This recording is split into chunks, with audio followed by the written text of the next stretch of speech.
Je veux être un consommateur responsable, mais je profite du Black Friday. Je suis révoltée par les dégâts perpétrés par l'organisation de la Coupe du monde de foot au Qatar, mais je regarde tous les matchs. Je veux une activité responsable, mais il faut bien que je développe aussi mon chiffre d'affaires. Selon une enquête de l'Obsoco conduite en 2022, 35% des Français désireraient consommer responsable, mais seulement 1% le font réellement. En matière de consommation responsable, nous nous heurtons sans cesse à notre ambivalence, c'est-à-dire que notre comportement réel n'est pas en ligne avec notre comportement désiré. Nous naviguons donc entre culpabilité et justification. Cette question du désalignement entre le projet annoncé et la réalité des actions se retrouve en entreprise sous les noms de greenwashing pour l'environnement et de bluewashing pour l'aspect social de la RSE, responsabilité sociétale des entreprises.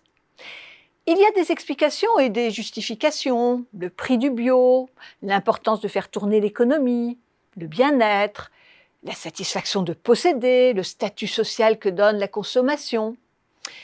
Mais comment dépasser cette ambivalence, ces tensions pour entrer dans une ère de consommation plus sobre ?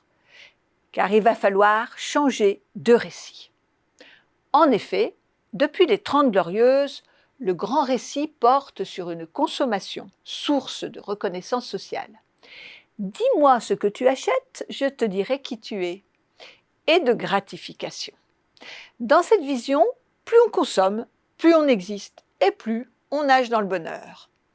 Or, il va falloir apprendre à consommer mieux, bien sûr, mais surtout moins de façon certaine. Pour cela, il faut passer des intentions à l'action. Il ne faut plus se contenter de comportements vertueux, mais one-shot. Il faut acquérir de nouvelles habitudes. Il s'agit d'entrer dans la sobriété volontaire que Chang décrit ainsi.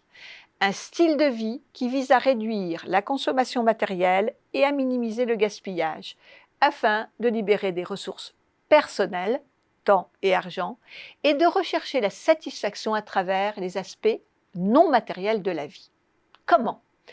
Benoît Heilbrun, dans le livre dirigé par Dominique Desjeux, Consommer sous contrainte, paru en 2022 aux éditions MS, nous donne quelques pistes. Passer de la logique de l'acquisition à la logique du faire, cuisiner plutôt que de se faire livrer par exemple. Respecter les objets, les garder, les réparer, les revendre en deuxième main. Accepter d'avoir envie, ce qui n'est pas pour autant un sacrifice car les psychologues nous disent qu'il y aurait plus de satisfaction dans l'attente que dans la consommation elle-même. Et avoir d'autres objectifs dans la vie que consommer, se promener, échanger, lire. Ces idées étaient déjà mises en avant par Elgin et Mitchell dès 1977, qui pointaient deux comportements fondamentaux pour une sobriété désirable.